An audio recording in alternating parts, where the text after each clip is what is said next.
Hello everyone and welcome back. So we've had massive news today with loads of reveals for patch 9.0 and of course the brand new faction that's coming alongside the M Times. Creative Assembly have just done their show and tell stream, a usual regular occurrence lately. So what we're going to do is we're going to go over the details, do a little bit of a recap.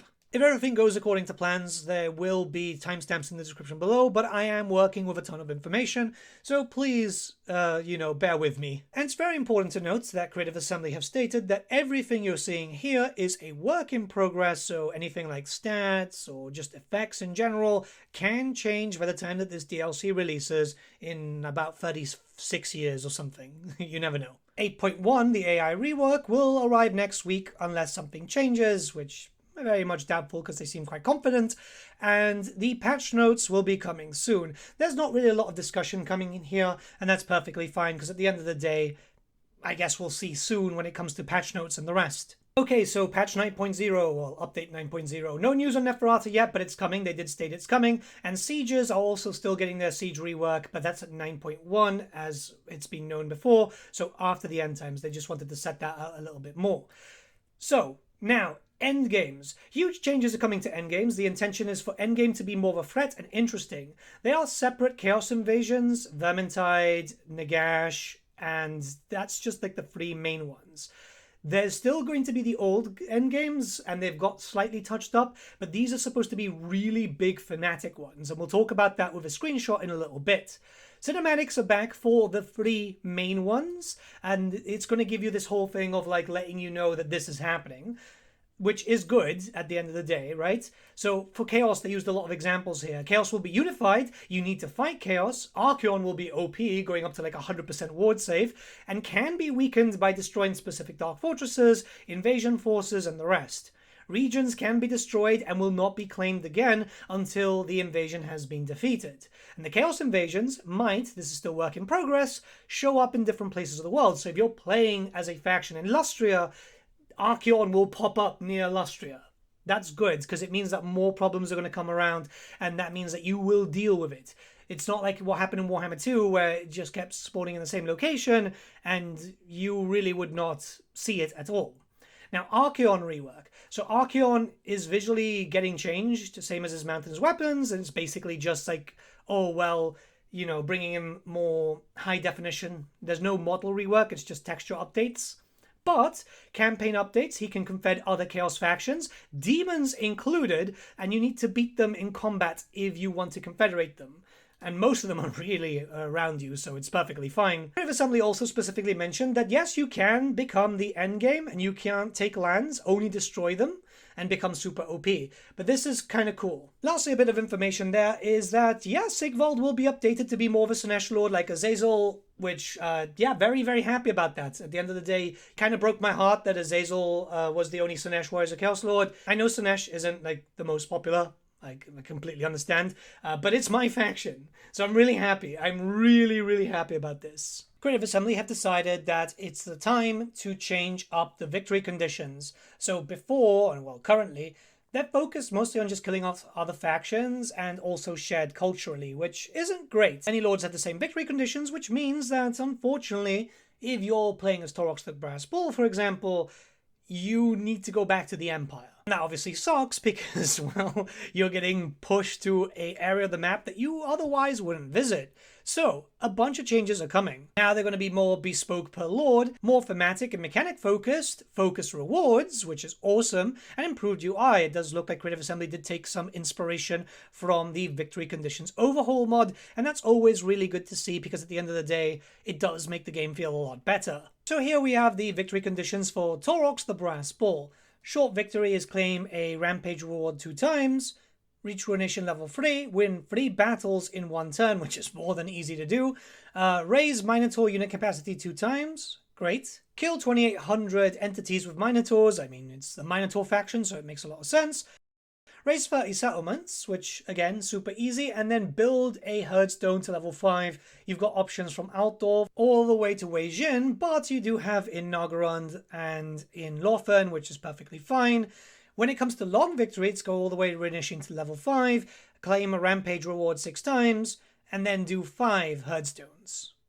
That's a bit more realistic, I think. They're still a bit far from each other, but it means focusing around like the big areas, and you're going to be pushing around that area without too much of an issue, because end of the day, the mobility is quite high. VIKRAM has some interesting ones. So short victory campaigners destroy the Crooked Moon and the Ironclaw Orcs.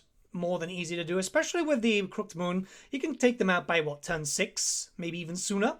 Finish at Age of Reckoning in Gorm tier 2 times. Confederate 2 other Dwarf Legendary Lords. That's awesome. I like that, yeah. I mean, you're going to get there without too much of a problem as long as the scaling is fine. Complete Legendary Grudge and build the Throne Hall of the High King in Karazakarak. For long victory, you have to do the short stuff, and then build a Ornate Great Gate at Karak 8 Peaks, Skaven Blight and Zarnag Rund. Doable. Spend 2,000 Oath Gold in the Forge. Win the following battles. So the Great Book of Grudges, me. And yeah, you're going to have to fight me. And then confederate other 5 legendary lords, which is doable. Yeah, I mean, there's more than enough. I think it's pretty decent. It's definitely thematic. And obviously keep in mind that things might change by the time that this actually releases. Creative Assembly remember that tic-tac-toe exists, which is actually quite surprising, I'm not gonna lie. But yeah, okay, so short victory, we've got Western Jungles, Central Jungles, you've got to own them, or vassals and military allies. Spend at least 1,000 spawning sequence, do 6 reach searches there, which are very specific, and finally recruit 5 flying units, so Ripidactyls, Pterodons, and Coatls. And increase their rank to rank 6. Oh, wow.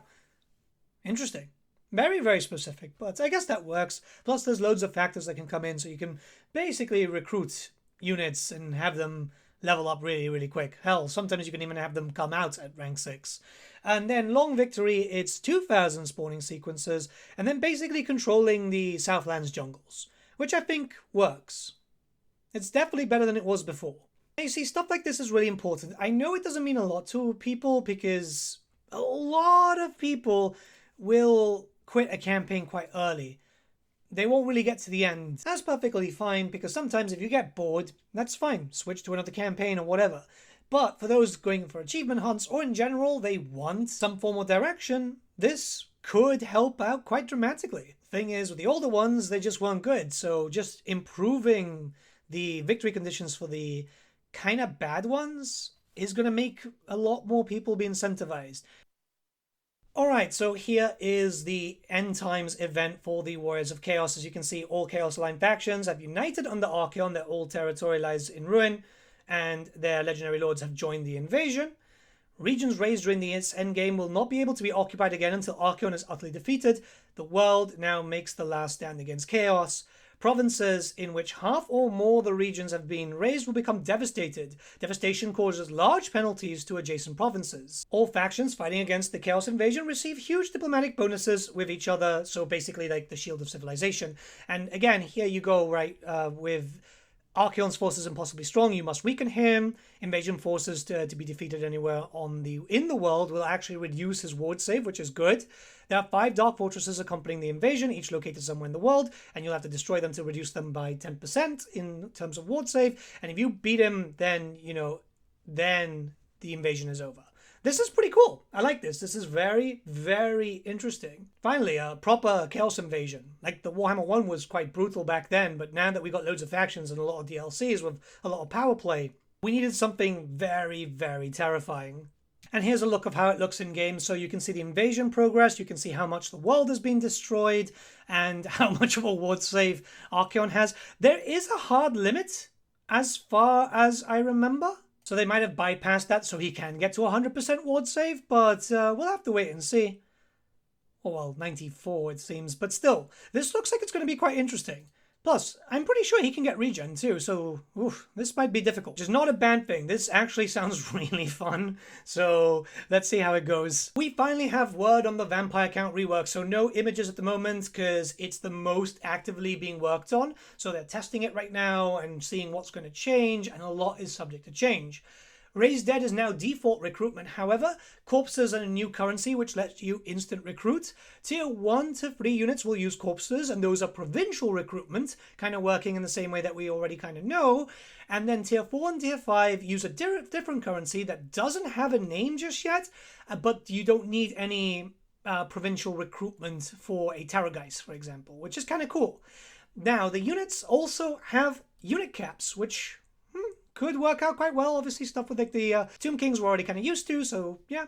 And there is a tech tree rework, so 3 sections, Necromancy, Vamps, and Units, where they've said that Necromancers are going to be like your main default recruitment at the very beginning. You can change climate of areas using Blood Kisses to be better for you. So if you take a region that the climate isn't good for you, just use Blood Kisses. That will turn it into Vampiric Wasteland. And the AI can revert this if they take the cities back, but yeah, that sounds cool. There's a lot of areas. Climate itself is pretty bad in Total War, so I'm excited about this. Now, here's the big news. Vampiric layers, right? So you need layers to recruit vampires. You won't be getting them default from the very beginning at the start of your campaign. But with the layers, you can customize the vampires with Blood Kisses, which will then change the traits, ranks, items, and the bloodline. Vampires are always part of a bloodline, no more generics, it seems. Which is good because, yeah, you know, it's like we've got 5 bloodlines. They need to be used. And you couldn't really get enough as it went, so this is good to see. Now, the big news here is Vlad and Isabella can become lords again. So instead of just being a lord and a hero, this is completely optional to you, and apparently it's tied to a skill line, so we'll have to wait and see how that's going to work. But that works out quite well if you liked having 2 armies together all the time and not just the lord and hero option. It's an option, so you don't have to, and that's great. More options in game, better. The next reveal for the Lords of the End Times has been the GLOTTKIN. So this is a Warriors of Chaos faction, which is very, very interesting, considering that obviously he would have fit there, but Creative Assembly said that it's going to be very different to, say, Festus, and very different to the Kugath and Epidemius experience, because this Warriors of Chaos faction has more access to demons than any other Warriors of Chaos faction, but can still get Warriors units. It's going to be a weird hybrid, it seems. We do have confirmation that the Putrid Blight Kings have been confirmed, all 3 of them as variants, so hand weapon and shield, additional hand weapons, and great weapon. Nurgle factions will get them, alongside Archaon. So Archaon is getting the End Times units as part of his little rework. We will get more information on that as time progresses. The Basilisk has also been confirmed, very fast hex auras to debuff enemies. Access has been debated. Hopefully Beastmen and Norska can get them. And then obviously the big one there that a lot of people have been asking for quite some time actually, Chaos Siege Giant has been confirmed, and it is available to the Chaos Dwarves. No info on campaign just yet, barring the fact that, you know, he's got more access to demons, and we can hear more from CA when it's ready. Still confirmed for later this summer. At least they confirmed this year for once, and we just have to wait and see from there. So yeah, I mean, it makes sense. They've got some 40k stuff coming. 8.1 is coming soon, so I guess it's more the case of just waiting and seeing now. Okay, so we get a close look at some of the new units, and this is going to be kind of interesting. So first up, it's the GLOTTKIN. This is the Legendary Lord. I feel like a lot of people weren't really expecting that, which is weird considering that it's such an important group for the End Times itself. I imagine gameplay-wise, the GLOTTKIN are going to be one of the strongest Legendary Lords in the game. Because keep in mind that you're dealing with like massive monstrous entities, spells. There's a lot that comes from this. I'm pretty excited. It's one of those most amazing models that were ever released for the tabletop, especially for the End Times. A lot of the End Times models were cool. The problem is obviously it's just the bad time because of it being the End Times. Animation-wise, it's really, really cool. I'm not going to lie. Oh my god, I can't wait to play around with him. He's such a... Maybe I'll paint up the one that I've actually got waiting since the End Times. He's still new in box. But yeah, no, goddamn, this is so cool. You could just love the vomit and just in general the combat animations there. It's going to be so good at taking out just a lot of entities. And I imagine they're still going to be good at dealing with large monsters too because of the hook and everything. It's going to be multi-purpose. Definitely multi-purpose. Don't imagine it being very, very quick, but definitely going to be very, very cool. Yeah, I think people are going to be excited with this. You know, there is a lot of confirmed stuff, like the Chaos Siege Giant and obviously the Putrid Blight Kings. So yeah, super excited for this. I was genuinely surprised when they told us that the Basilisk was coming, I'm not going to lie. It's just such an odd choice. Not a bad choice, because at the end of the day, a Basilisk is very, very cool. But I was expecting something else. That being said, it is a very, very cool monster from the Forge World era. Loads of legs, looks like it's going to move around fairly quickly and be very, very destructive. It does have some auras there, which are going to hinder the enemy quite a bit, because obviously, you know, the bastards can like turn people to stone and the rest. The biting animation is very, very cool. Yeah, like, god damn it, dude. This is surprising. I'm still in kind of shock about seeing the Basilisk in game. And this is always great. You know, the more different monsters that get brought back from the Forge World era, the better. I think a lot of people really liked those models. They couldn't get them in person. So being able to play around with them in Total War is the next best thing, isn't it? Putrid Bright Kings look absolutely immense. We're finally getting the fat Chaos Warriors of Nurgle that everyone wanted. Well, they're better than Chosen, aren't they? But it is confirmed that we are getting the free options. The unit cards will be shown on screen in just a little bit. So that means that we're getting dual axes, we're getting the great weapons, and we're getting the standard sword and shield, which is really good to see because, well, you know, these are really, really important troops. Having all varieties is really good. I thought that they might go with more of a style of how they used to be on the tabletop, which used to bring them in a bit of a mixed roster, but that's perfectly fine. So far, I will state, right, they come in groups of 32, which is quite large. Personally, I would have gone with like 16, make them more like aspiring champions in that regard, but hey, I like them. I like them. It's such a nice thing to see these guys back to how they should be, because I do not like the new AOS version. It's too... yeah, I don't know, man. It looks more like Diabetes rather than Nurgle. It's just really, really odd. So these are the classics, the timeless ones that I feel like a lot of people are going to be really excited with. And now we've got pretty much a lot. I mean, every faction has a chosen style unit now, right? Champions of Slaanesh for Slaanesh. We've got the Doom Riders for Tzeentch, and obviously the Wrathmongers and the Skull Reapers for Khorne, this being for Nurgle with the Putrid Bright Kings. Pretty sweet, man. Okay, and last but not least for the showcases here, we have the Chaos Siege Giant. Oh, good lord. Of course, a lot of people have been waiting for this unit because they announced that they had some intention to maybe do it in the future when the Chaos Dwarves came out, because this should have been with the Chaos Dwarves originally, but it's finally here, and yeah, it's just as horrifying as it was on the tabletop. There might be people complaining that it's another giant because, well, it is, and we already have a lot of giants in the game, but goddamn, man. Oh, this is such a good one. I'm honestly really excited about this, and I can't wait to see it in game. I can't wait to play around with it. It's one of those models which I think is on every miniature painter's bucket list, just because it looks so damn cool. Again, it will probably be very good at killing monsters, but I could imagine it being very, very good at taking out just like swaths of infantry, just using its blades as a cleave. Now, I've got some stats on the screen, but keep in mind that any stats that you're seeing right now is likely going to be changed as time progresses. Remember that everything right now is being worked on, so they're going to balance some stuff, and that comes later after everything's been fully implemented.